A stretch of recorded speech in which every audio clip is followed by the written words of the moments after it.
Orlando's news channel. This is CBS4 This Morning. An overnight shooting here in Thornton has turned into a homicide investigation. Police are looking for tips. We're going to have the very latest coming up in a live report in just a few. Coming up just ahead, we'll take a look at one of the biggest MLK Day celebrations in the country. It's right here in Denver, and what's planned. And it's the 49ers and the Chiefs in the Super Bowl.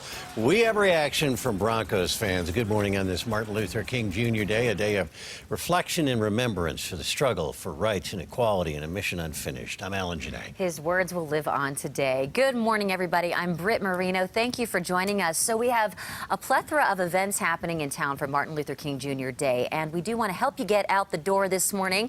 Ashton is here telling us about the weather. Good morning. Yeah, good morning. All in all, for MLK Day, this is going to be a nice one. I mean, we've had some really cold MLK days, snow, bitterly cold temperatures, you name it. Not happening this year. It's going to be nice. Mostly sunny skies. High temperatures eventually climbing into the low 50s. So definitely warmer today than it was over the weekend. We do have a storm that'll swing through Colorado this week. It promises to bring some snow back to the mountains. We'll talk about that and how much we're expecting in the high country coming up. Right now, let's get over to the traffic center and get a look at your Monday morning drive. Good morning. Right now, we want to get to Copter 4 flying over the area of 88th and Grant. Of course, we've been talking about the homicide investigation here throughout the morning. We'll have more updates on that coming up in just a bit. But of course, you might see some restrictions there. Big police presence on scene. This isn't an apartment complex, but you might see some road restrictions in the area of 88th and Grant. I-225 northbound on the approach to Parker Road. Some brake lights there due to an earlier crash causing some slow speeds on the east side of town. Overall, our interstates are pretty quiet.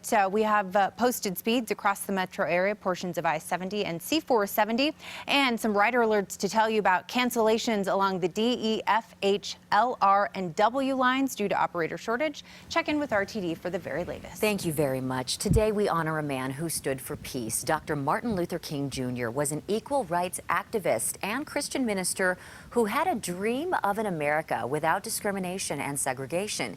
He led the civil rights movement from 1955 up until his assassination in Memphis in 1968 when he was just 39 years old. In Denver today, tens of thousands of Coloradans will honor Dr. Martin Luther King by marching through the streets of Denver in the 35th annual Parade. Jacqueline Quinn is live at Civic Center Park, where the parade is stepping off this morning. Hi, Jacqueline. Good morning. If you don't already know this is one of the biggest celebrations here in the country. And just as we're saying this, we're now seeing crews starting to stage and set up for this event that's going to be happening a little bit later. So they're expecting a lot of people out here, 75,000 people, which means you need to know where this is going to be taking place. So it will start around here, and then it's going to travel along City Park, Esplanade to Colfax. Then some of the marchers will go over to the Civic Center Park for these for the afternoon program. And this year, there's another way to join in the celebration. There's a bike ride that starts at 11:45 a.m. But a big part of this day is giving back and lifting up the community. So let's talk to Vern Howard, who is chairman of the MLK Commission. And sir, let's start by asking you, what do you think Dr. King would say to us in 2020 if his life had not been cut short? He'd be 91. He'd be 91 years old. Actually, the national theme is Remember, Celebrate, Act, a day on, not a day off. Our local theme is Renewed Dedication to Humanity, which was taken from Dr. King's Nobel Peace Prize acceptance speech. And that's what he would be saying, is that we need to stop and take a look at humankind. See, we have to remember that if we respect each other's human rights, we wouldn't need civil rights. And that's what Dr. King was fighting for, was human rights for all people. So when you stop and look at the things that we are doing to work and build up the community with our give back programs, everything from the food that we're collecting, the clothes that we're collecting. We have a program called Sock It to Hunger, where we're collecting socks for the homeless as well as non-perishable food items, and as well as cell phones that will be refurbished and donated to battered women's shelters, rape centers, and senior living facilities and police departments all over the nation. That's what Dr. King would want us to do, is to unify, have one voice, vote, register, and cast your vote. If you don't like what the government is doing, vote them out. vote them in and out. Very quickly, though, what should people think about as the civil rights movement is now more than 60 years old? They should think about that very thing, that, again, human rights is more important than civil rights. Respecting one another, giving each other the love and respect that Dr. King gave to others. He never marched against anybody who was working toward his goal, or the same goal, and nor did they march against them. So they came together, collaborated, and said, let's make life better for all people. Thank you so much. And again, a big part of that was the theme of keeping peace. And we'll have more on the preview of the parade coming up a little bit later in the next half hour. For now, reporting in Denver, I'm Jacqueline Quinn, covering Colorado First. Thanks, Jacqueline. Thanks to Vern for getting up early with us as well. And today, all government offices and entities are closed. School libraries, rec centers, and post offices are all closed as well. After the parade at 11, Colorado State University is hosting a day of service. The March for Peace starts at 11 at Angevine Middle School. At noon, there's a Black Leadership Summit at Manual High School. And at 1, the Get to Cleanin' Community Project will start, where volunteers remove litter from the parade route. These musicians are from the University of Denver's Lamont School of Music. Tonight, the school is having a concert at Dazzle Jazz Club in Denver to perform songs by Black classical composers. Should be a wonderful evening. It starts at 6:30. Let's turn to other news now this morning. One man is dead, another is hurt. This happened in Thornton overnight. Michaela White live at the Park 88 Apartments, that's at 88th and Grant this morning, to try and tell us what happened. Michaela?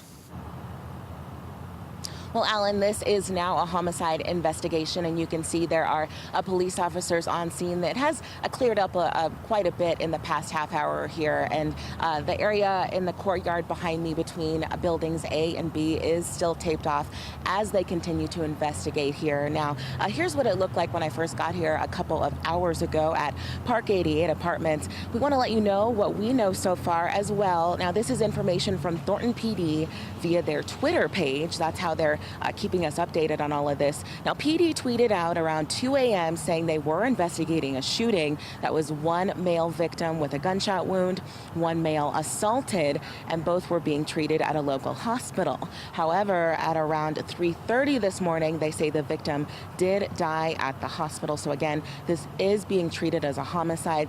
There's no motive, no suspect information yet. We are hoping to learn that soon, and anyone with any information is asked to call Crime Stoppers. That number is 720-913-STOP. You can report information anonymously, but police do need those tips from you. For now, we are live in Thornton. Michaela White covering Colorado First. Thanks, Michaela. One person's dead in Aurora as well. Police searching for a killer right now. Just before 11 o'clock last night, police responded to Caspian Circle. That's near Chambers and Iliff. Officers say they found a man with a possible gunshot near an apartment complex there. They tried to save him, but he died at a hospital. It is being investigated as a homicide. No suspect information is out this morning. Swansea Elementary School in Denver Public Schools is opening tomorrow, but only for some students. 1st through 5th graders can return to class tomorrow. There is extensive damage at the Head Start and early childhood education areas, as well as the kindergarten rooms, so those classrooms will remain closed for the rest of the week. DPS says that they're working to get these rooms safe again, and they're hoping to have an update tomorrow. This morning, we know that 10,000 people were within this crowd for the Women's March over the weekend. Copter 4 flew over the 4th annual march. The crowd was down, actually, from last year, which had an estimated 80,000 people. Still, folks showed up. They marched in solidarity for inclusivity, authenticity, and integrity. Covering the world right now, a whirlwind of weather in Australia. Now that includes intense hailstorms.